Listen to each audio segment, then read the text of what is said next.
Locus Walker, an ethereal shrouded in shadow and mystery, makes an appearance in Macquarie on Argus. However, can he be trusted? Nope. I guess you guys want an explanation, right? Okay then, let's get into it. Locus Walker is an ethereal, one of the few or perhaps the only ethereal that can wield the shadow magic of the void and not go batshit insane.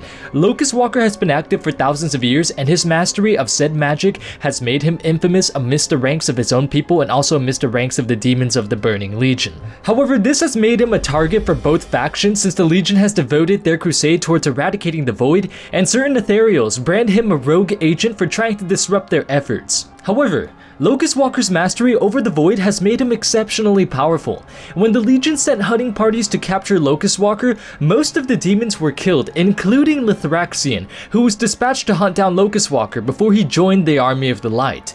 Countless years later, Illyria, following the events of the Orcish Alliance war on Azeroth, joins the Army of the Lights' war against the Burning Legion, where she is in time introduced to void magic and embraces it rather than taking on the path of the light like her husband. Through the training she received from Locus Walker, she was able to further hone and control the dark magics, and we can see that tutelage carrying over as we quest through Macquarie.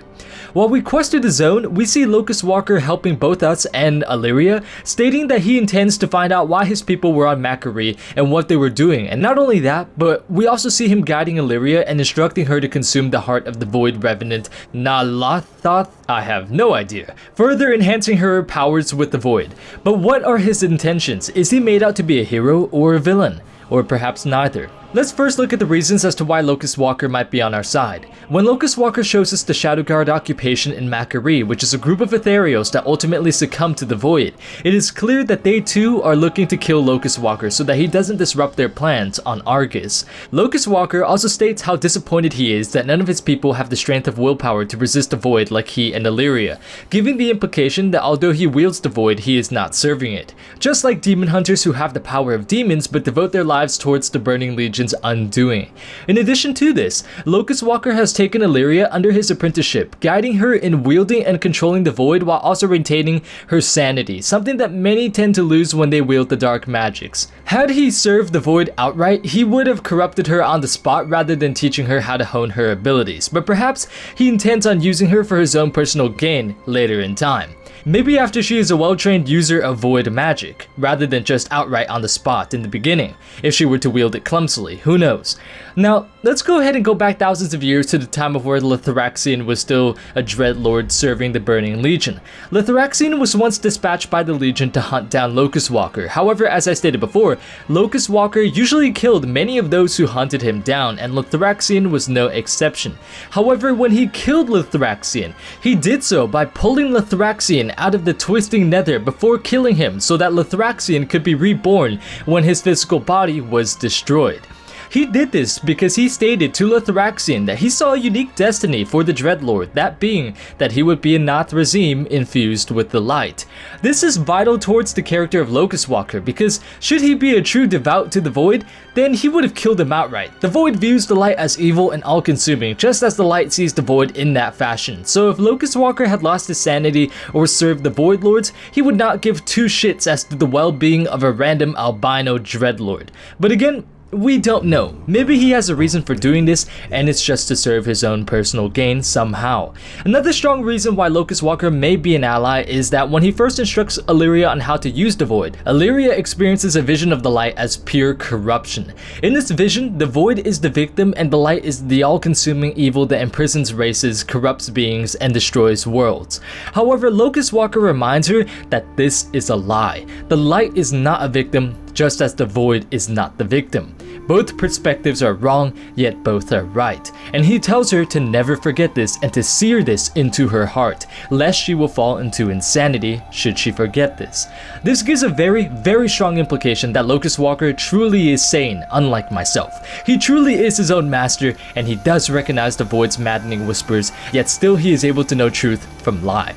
However, just because he is his own master, it does not mean he is all goody-goody. Why might Locus Walker be a sketchy dude? Well, let's first start off with him wielding the void.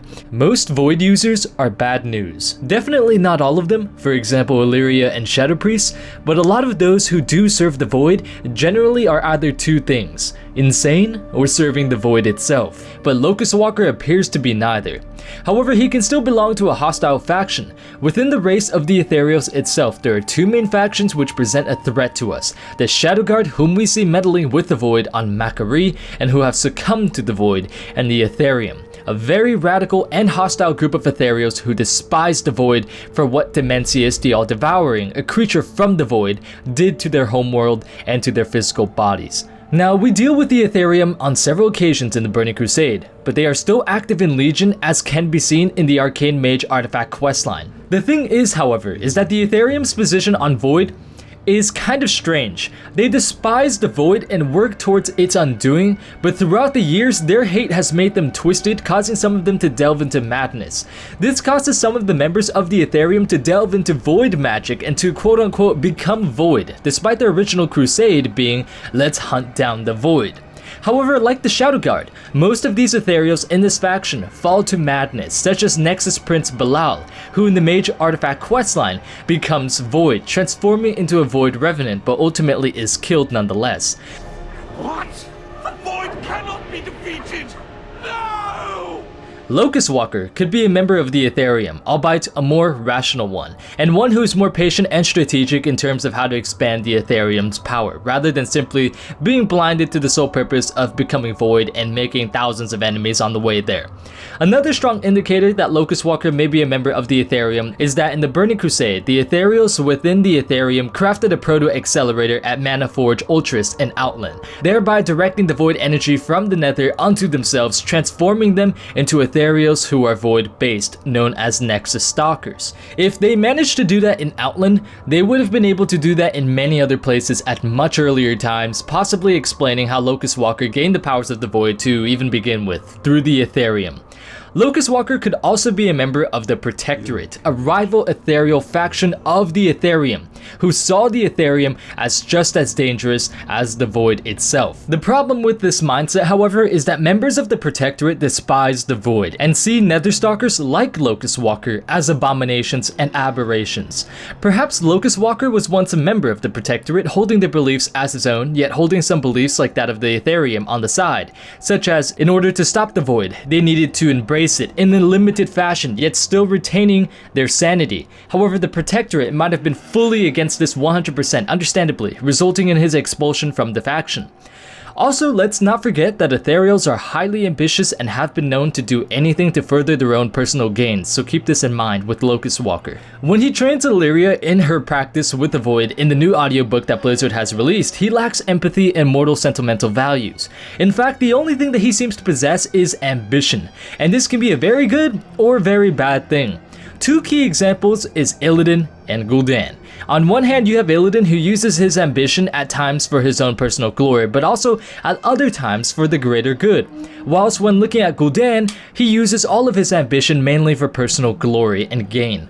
Locus Walker, who knows how Locus Walker might use his? He's a very interesting character and a very mysterious one. Only time will tell what his true intentions are. That's it to this video, ladies and gentlemen. What do you guys think? Does Locus Walker have good or ill intentions? Once again, guys, if you did enjoy the video, make sure you hit the notification bell next to the sub button so you can stay caught up with the channel. And once again, guys, thank you so much for watching, and until next time, I will see you all later.